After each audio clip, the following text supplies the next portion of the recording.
All right, so I went ahead and added a bunch of stuff that we did in lesson 2, namely a gas dissipation microsolver set to diffusion of point 0.1 and point 0.1. Again, nothing different here, just as a quick reminder, diffusion meaning a blurring of the smoke over time, and the evaporation meaning losing 10% of the smoke every second. I made 2 gas disturbances, as I like to do. One that is making larger features. Point 2, meaning a box. Oops, I like to just make a box and say, well, here's a box, and this is what point 2 looks like. And so that's roughly the kinds of features it's going to make. So between that and its brother 0.08 box here, as we just see right next to it, those are the 2 size features that I'm going to look to capture from those 2 microsolvers there. Didn't change much else except I ended up visualizing the density higher at 3 instead of 1, and I also actually brought the source volume down 0.5, and that's only because I remembered that over here we had scaled it to 2. So I just wanted to get it back to 1 just so I know what to expect. And that's it. Didn't change anything else. Kept the gravity and the drag the same. And well, I guess I did change one other thing. That's I put the divisions up to 300. So after running that for a few minutes, we get this. Looks pretty cool. It's nice to do a preliminary sim like this because I can already see some places for improvement. In particular, on the left here, the box just doesn't get big enough. It's cutting that off at the end there, and that's not so great. I also see that it's cutting it off in the back. I feel like the ones in the back here, these are flying away from the sim, and those are going to be hard to capture, and that's the kind of calls that you'll have to make. So you can see if they fly all the way out here, I don't want to make the simulation be so big just to capture that, because that's going to adversely impact the sim time for everybody else. So I'll probably just let them go. Might even delete them. But these 2 on the left we can definitely get. So I'm just going to extend the box more that way.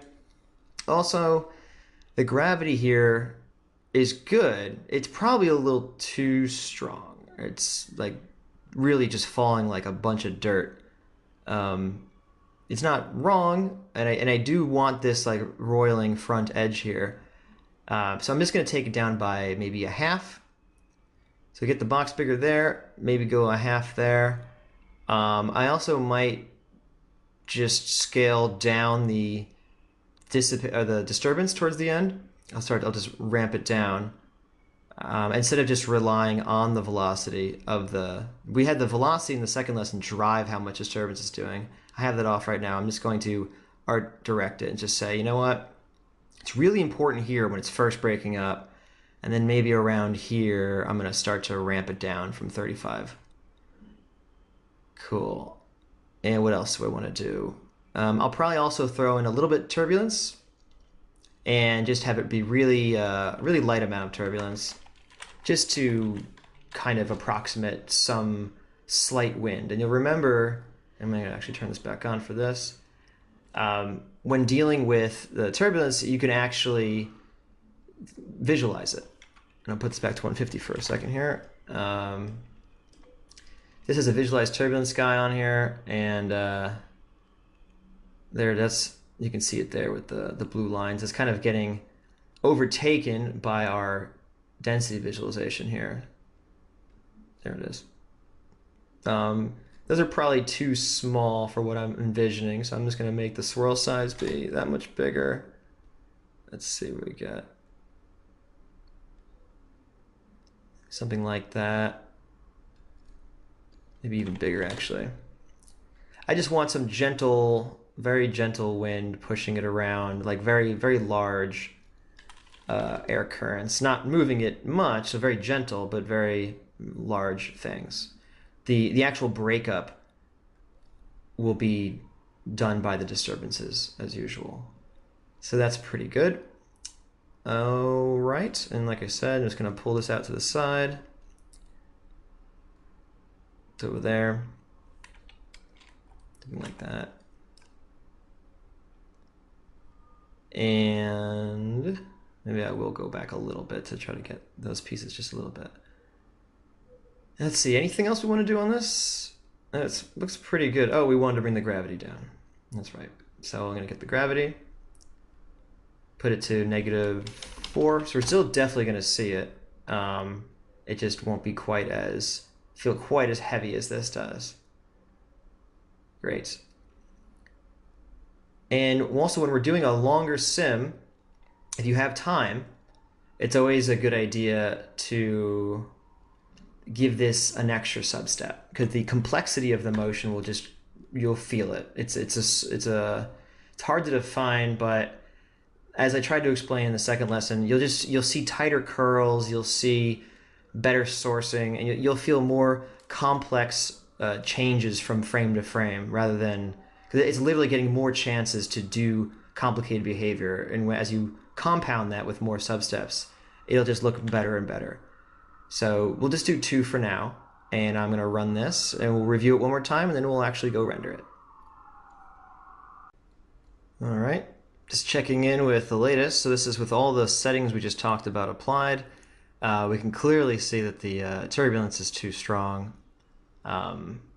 We probably should just run this, honestly, without the collisions and everything before we went this far. But in any case, yeah, still looking pretty cool, though. Just need to bring that turbulence down quite a bit. The size of it, I think, feels good. Really big currents. Otherwise, yeah, we're almost done. I'm just gonna get rid of this, put the turbulence down to, oh, I don't know. Let's see, maybe we'll just put it down to 0.25, so just much, much lower. All right, and we'll also probably want to go down to 0.5 on the time scale, just so it's not moving through the turbulence so fast.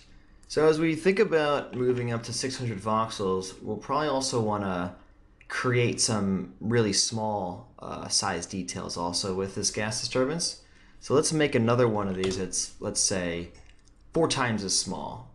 And I'm not even going to check that, because that's not even going to show up unless we do like a high-res sim anyway, but we can be pretty assured that we'll see some detail from that. Also, speaking of the high-res sim stuff, we're going to want to start making this fluid source also a much higher res. So let's see about that. Right now on, let's just choose this one. This is like 100 by 100. I feel like we could probably go to twice that resolution. So I'm just going to go over here, 0.025, and this is going to be, of course, exponential. So as we make it half the size, it's basically going to be 8 times as many voxels now. So that'll take a moment.